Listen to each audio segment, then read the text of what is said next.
You got out. You survived something that most people cannot even fully understand unless they have lived through it themselves. You survived the confusion, the gaslighting, the constant walking on eggshells, the days when you were not even sure what was real anymore, the nights when you cried without knowing exactly why, the moments when you looked in the mirror and did not recognize the person looking back at you. You survived all of it. And now people expect you to be okay. Now people expect you to move on, to go back to normal, to just be yourself again. But here is what nobody tells you about surviving narcissistic abuse. Getting out is not the hardest part. The hardest part is what comes after. Because when the relationship ends, when the chaos finally stops, you are left standing in the silence. And in that silence you realize something terrifying. You do not know who you are anymore. Not really. You know who you were told you were.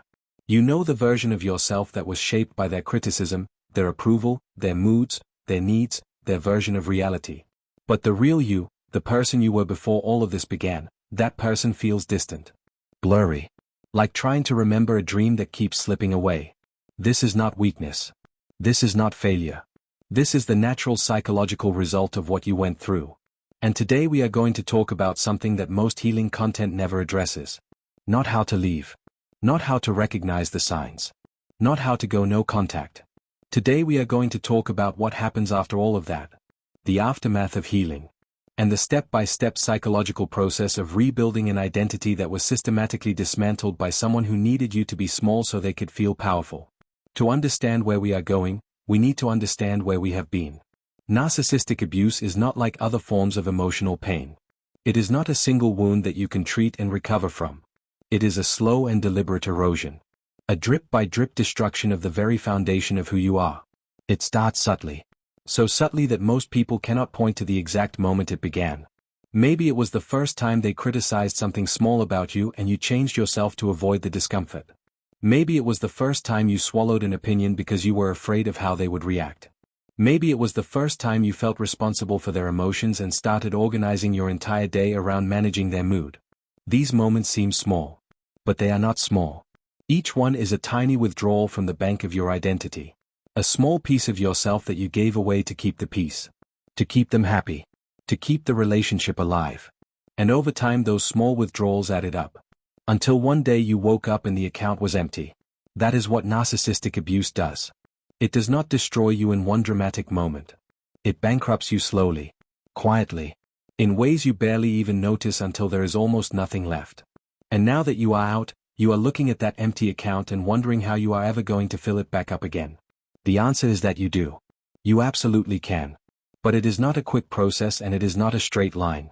The first thing you need to understand about rebuilding your identity after narcissistic abuse is that you are not starting from zero. Even though it feels that way. Even though you cannot remember the last time you knew what you wanted, what you felt, what you believed without filtering it through whether they would approve. You are not starting from zero. Underneath all of that damage, underneath all of that conditioning, underneath all of those layers of self-doubt and confusion that were carefully installed in you by someone who needed you to doubt yourself. You are still there. The real you never left. They just buried you. And the work of rebuilding your identity is not the work of creating something new. It is the work of excavating what was always there. Think about that for a moment. You are not building something from scratch. You are uncovering something that was hidden. That is a fundamentally different task and it requires a fundamentally different mindset. Because if you believe you are starting from nothing, you feel hopeless. Empty. Like there is no foundation to build on. But if you understand that you are excavating, that the real you is underneath all of this and that every step forward is a step closer to finding them, then the process has meaning. And meaning is exactly what your healing needs to survive the hard days. Now let us talk about the stages of identity rebuilding because this is not a single event. It is a process. And like all real processes, it has distinct stages that you will move through.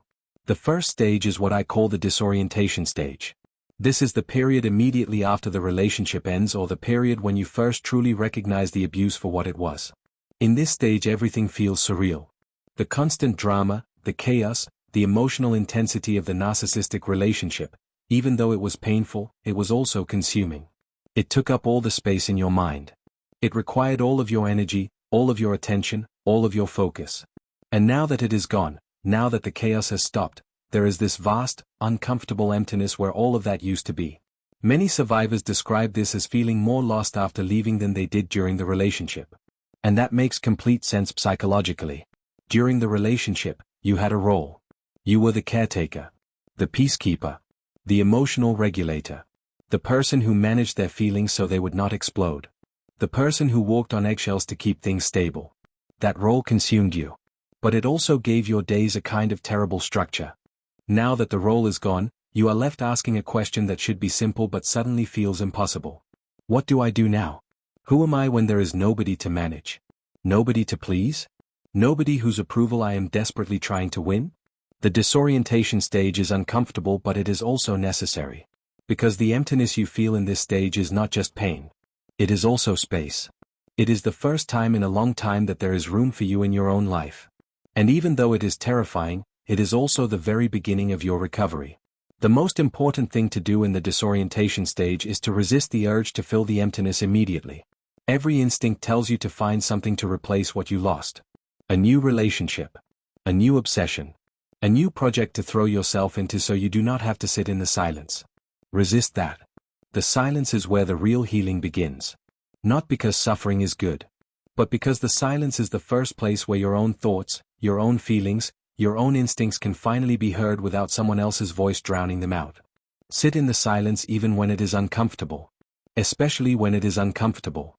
Because the discomfort is not emptiness.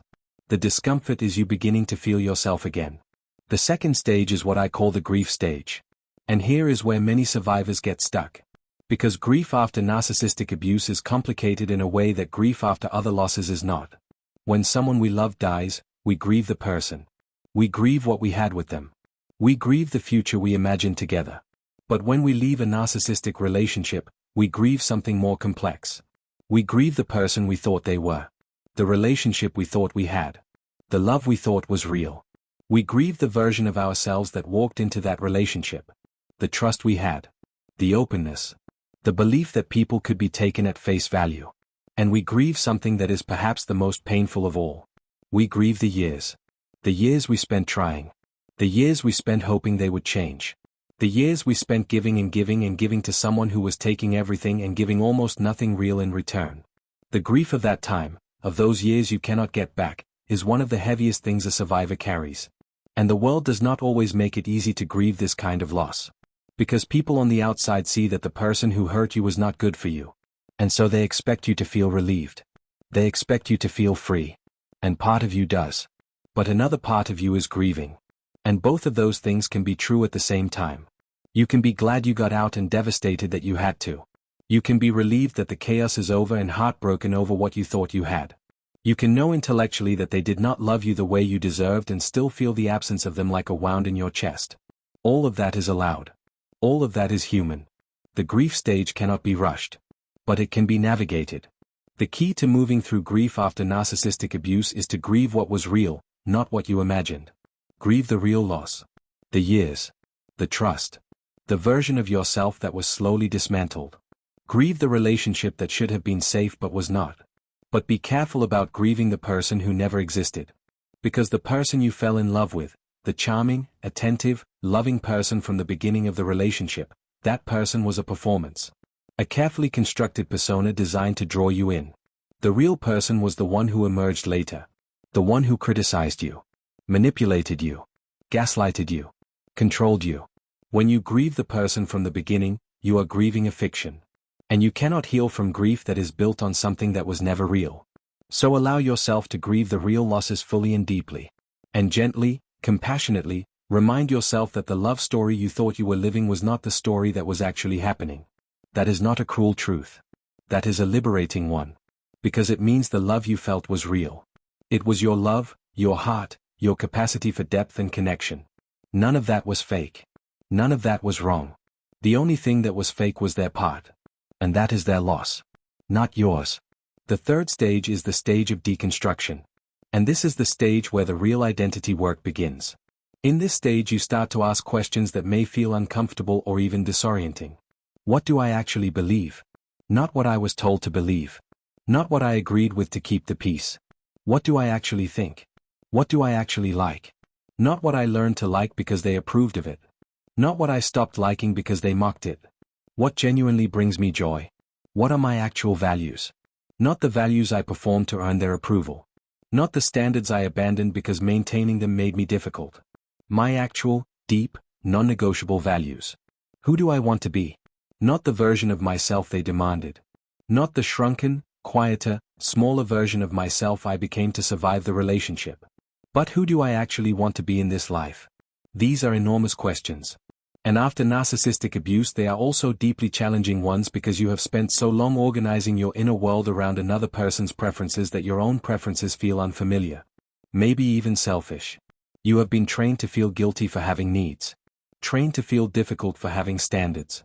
Trained to feel too much for having emotions. And now you are being asked to reclaim all of those things. This takes time. And it takes something that was probably taken from you a long time ago. It takes permission. Permission to want things. Permission to feel things. Permission to be something other than what someone else needed you to be. I want to give you that permission right now. You are allowed to have opinions that are completely your own. You are allowed to like things that nobody else around you likes. You are allowed to dislike things that you were told you should enjoy. You are allowed to have needs and to express them without shame. You are allowed to set boundaries and enforce them without guilt. You are allowed to take up space in your own life. The deconstruction stage is about gently dismantling all of the false beliefs about yourself that were installed during the abuse and replacing them with something much more honest and much more kind. And the most powerful tool in this stage is curiosity. Not judgment. Not analysis. Not self-criticism. Curiosity. Approach yourself like someone you are genuinely interested in getting to know. What do I like? What makes me light up? What makes me feel alive? What have I always wanted to try but never allowed myself to? What did I stop doing because they disapproved, and why did I love it in the first place? Start small. You do not need to rebuild your entire identity in a week. You do not need to have all of the answers right now. Start with one small thing. One thing that is entirely yours. A song you love that has nothing to do with them. A food you secretly enjoy. A hobby you abandoned. A dream you pushed down because it felt too big or too foolish or because they made you feel small for having it. Find one thing. Let it be yours. Let it matter. That is where the rebuilding begins. Not with grand gestures or dramatic transformations. With one small, quiet, genuine thing that belongs only to you. The fourth stage is the stage of reintegration. This is the stage where the pieces start to come back together. Where the self you are excavating begins to feel more solid. More real. More like someone you actually recognize. This stage does not usually come with a single dramatic moment of clarity. More often it comes in quiet flashes. A moment when you are doing something you love and you suddenly realize you have not thought about them at all. A moment when someone asks your opinion and you answer immediately and confidently without first calculating how someone else might react to your response. A moment when you look in the mirror and instead of seeing all of the things they said were wrong with you, you see someone who survived something incredibly hard and is still here. Those moments are not small. Those moments are everything. Reintegration is also when the trauma responses that were installed during the abuse begin to loosen their grip. The hypervigilance. The flinching at raised voices. The panic when someone goes quiet because silence used to mean punishment. The compulsive need to apologize for things that are not your fault. The automatic shrinking that happens when you sense even the slightest disapproval. These responses were not weaknesses. They were survival mechanisms. Your nervous system learned that danger was present and it adapted to keep you safe. But now that the danger is gone, those adaptations are still running. Still firing. Still telling your body that you need to be afraid of things that are no longer threatening. Healing these trauma responses requires something called nervous system regulation. This means deliberately creating experiences of safety for your body until your nervous system begins to update its threat assessment. Until it begins to understand at a physical level, not just an intellectual one, that you are no longer in danger. This looks different for everyone. For some people it means therapy, particularly somatic therapy or EMDR, which work directly with the body's trauma responses rather than only with the mind. For some people it means physical movement. Running, walking, dancing, yoga. Activities that help discharge the stored stress responses that narcissistic abuse leaves in the body. For some people it means building a daily routine that feels safe and predictable. A structure that your nervous system can learn to trust because it shows up the same way every day without chaos, without unpredictability, without the constant low-level threat that became normal during the relationship. For some people it means building one or two genuinely safe relationships where they can practice being themselves. where they can express an opinion without fear, where they can make a mistake without catastrophic consequences, where they can simply exist without performing. All of these are forms of nervous system healing. And all of them contribute to the process of reintegration. As your nervous system begins to feel safer, you will find that access to yourself becomes easier. Your intuition, which was one of the first casualties of the gaslighting, will begin to speak again. At first quietly, tentatively, like someone who learned long ago that their voice was not welcome and is not sure yet whether it is safe to speak. Listen for it. Trust it even when it is small. Even when you are not sure. Even when a part of you still wants to dismiss it the way it was dismissed for so long. Your intuition is not broken. It was suppressed.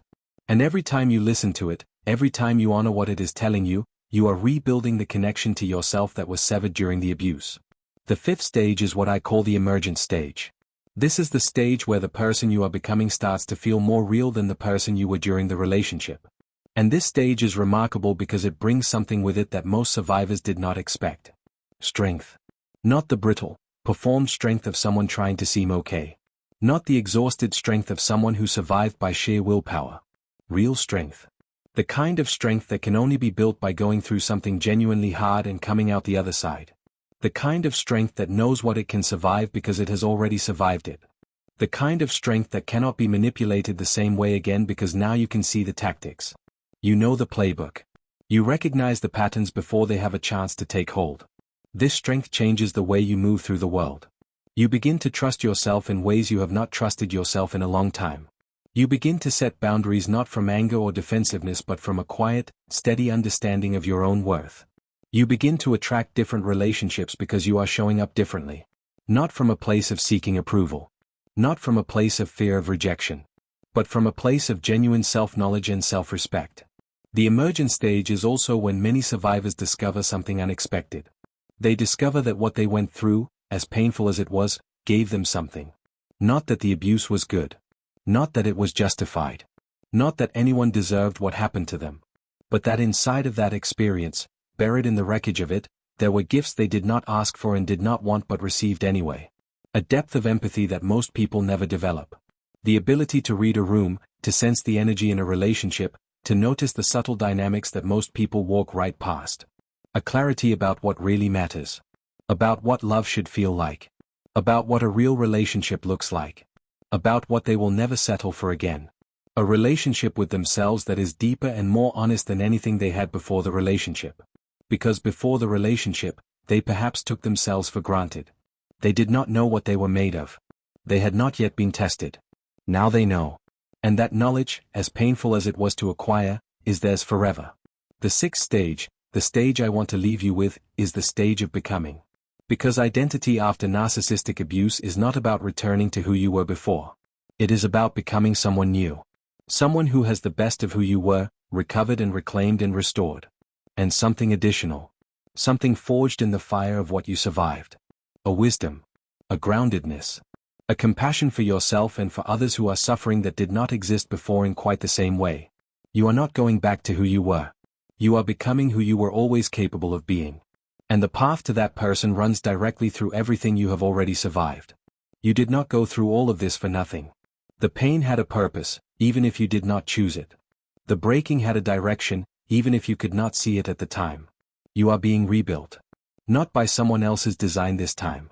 By your own.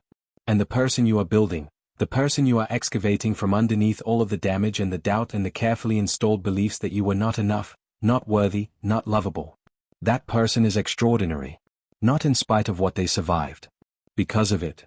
So today, wherever you are in this process, whether you are still in the disorientation, still deep in the grief, still trying to figure out who you are, still fighting the trauma responses that fire when you least expect them, still searching for the first small piece of yourself that belongs only to you. I want you to know something. You are already healing. The fact that you are here, that you are listening, that you are trying to understand what happened and who you are becoming on the other side of it. That is not just recovery. That is courage. And the person you are becoming on the other side of this? They are going to be someone worth every moment of this painful, difficult, transformative journey. Keep going. You are closer than you think. Subscribe and stay with this channel because every week we go deeper into the psychology of healing, identity, and emotional freedom. And remember this. They tried to erase you. They didn't finish the job. You're still here. And that changes everything.